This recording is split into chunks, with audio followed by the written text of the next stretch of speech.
Hello, my friends. So I've done this video a couple of times, but I thought, well, um,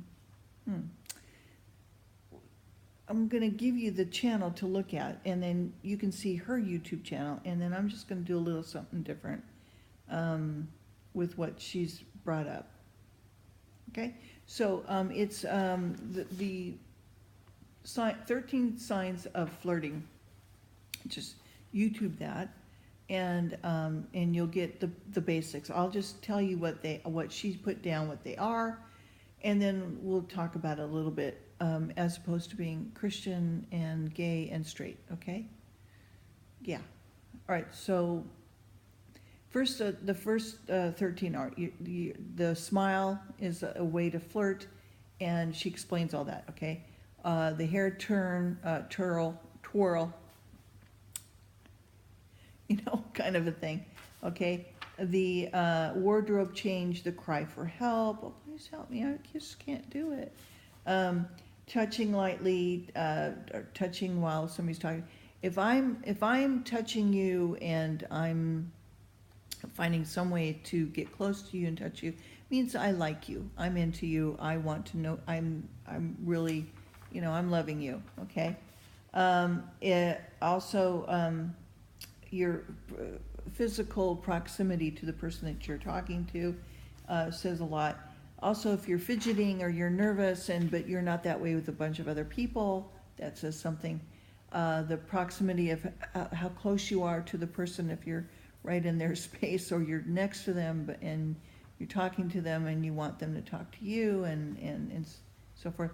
You laugh at everything they say, the banter, laughter. Oh, you like this, so do I. Oh, you ask a bunch of questions. I mean, I tend to do that because I want to get to know you. Are you the kind of person I want to be friends with? I may have many reasons doing that, but basically because I just want to get to know who are you and are you safe and that kind of thing. Compliments or digs. I'll often do this with my male friends. I'll give them compliments and are you such a player? Oh my God, you're so into her. Come on, I'll do that kind of stuff. Or you'll talk about the future, like what are you doing on the weekend? Yeah, well, why? You want to join me? I know you do. Anyway, or facts of validation, self-worth. If you start validating yourself, you start saying, I'm well worth it, and you should really like me because I do this, that, and third thing. Okay, so all right. So you may say, okay, Margie, what does this have to do with anything? So you're married a long time. You want to make new friends. You want to get out there, but you're just not, you lost your skill. You lost the ability to spot the signs, and you're out of the game. Okay, and you've got tunnel vision, or you just don't recognize things. You don't recognize things about yourself. You haven't self-assessed. You haven't, been mature about really looking at. We have not been taught how to pick people for our relationships and why we pick them, and how to assess and then say, this relationship's just not working out, or this relationship is way too toxic. I cannot be with you at all, period. That's it, no more. Okay. And I've had to do that with even family members. I've had to cut them off completely because it's just too toxic. It's too, and actually, if you're in heartache, you're feeling terrible. Your heart's hurting. The heartache. Okay, that you can actually make yourself sick. When I listened to Vicky Bleaching's message about being gay and a Christian, and how it affected her so severely, physically, to the point where she had to have chemotherapy. That's serious. Okay. okay? That when, so you have to be so careful of your words of what you say to people, because you can really hurt them, okay? And so, yeah, so you've got this tunnel vision, your skills are gone, you don't get game, okay? So you need to hone these skills again. You need to learn how to be, what's friendly and what's not friendly. What's flirty for fun and what's flirty because you want something more from the person. And it's a very fine line. And so even though you think you may not be causing harm, you're being flirtatious and it's sending out the wrong message to the person, okay? You're being overly friendly. It's being misunderstood, even though that may not be your heart's intent.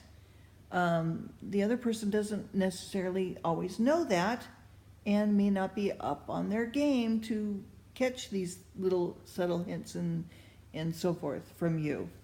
So that's why you have to have open communication. You have to keep growing with each other, keep learning from each other, keep, being friendly, being supportive, going through this with the other individual because you care deeply for them and you want to have a relationship, but there has to be boundaries and there has to be rules and there has to be understanding. And as things develop, then those things will go, won't have to be talked about and they'll just be understood, and things may grow and things may become more flexible, or things may change and you have more trust built between the two of you.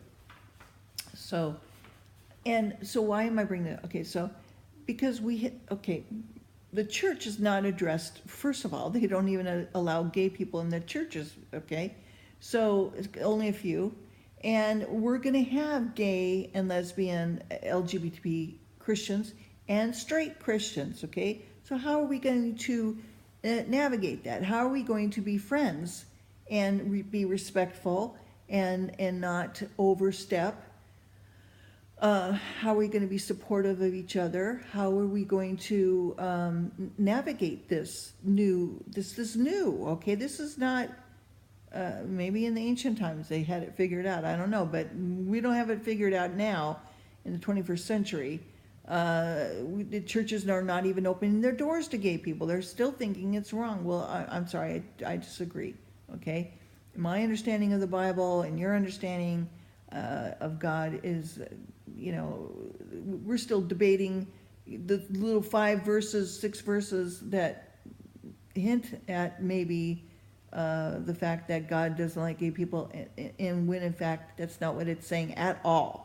Okay, so look at my other videos to understand what I'm saying about that. Look at the book Unclobbered from Colby Martin. Look at other things. Don't make a comment on this channel until you look at those other things first. And I'll keep praying for you that God will drop the scales from your eyes, that you will see that He loves every single human that He's made. He knows you by your name. He knows who you were when He made you, okay? So if you are gay out there, if you're the LGBT community, know that God made you that way for a purpose, to glorify Him, to humble other straight people, I believe, okay? To bring them to their knees, that they need God as well, that they don't have everything wrapped up in a box. You can't put God in a box, okay? So I've already talked about this before. So that's what I wanted to say on this topic here, is that you, say you're gay, like me, you're gay, you're a Christian, you want to make new friends, lay out the ground rules. By the way, I'm gay. I'm married. I'm looking for friends. This is what I want. And the other person says, "Great. I'm straight. I'm married. I have children. Da da da.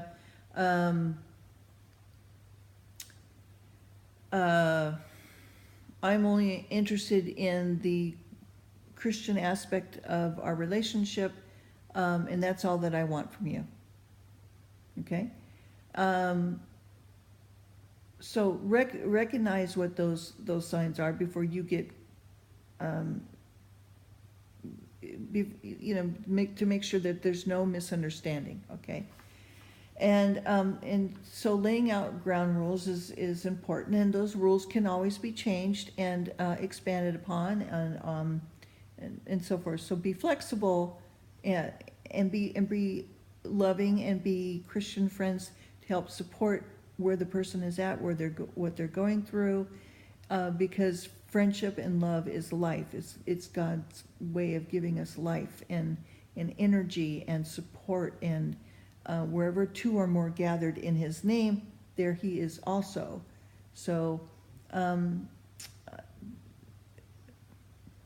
this will help you navigate, again, going back into the world. This will help you navigate a church, if you should find a church that has both straight and gay, and I'm sure that the church is having to figure out how are we going to deal with this too. This is added, perhaps. Pastors have come across, the LGBT community being in love with the straight community. And look, we're all brothers and sisters in Christ, and we've got to figure all this stuff out, okay? So I know I can't be the only one that is going through this, so I figured, this might be helpful to other people out there. And leave me a comment. Let me know what your experiences were, Just because some gray-haired lady asked you to help her take out, to reach the top shelf, doesn't mean she's necessarily flirting with you. She actually may need the help, or she can't reach down because she can't get back up again. Okay? Or she may be flirting with you. Okay. Anyway, so I'm hoping that this is helpful. It could have been deeper. We could have gone into it more, but check out this gal's channel, and she will, she goes through it. She's very funny.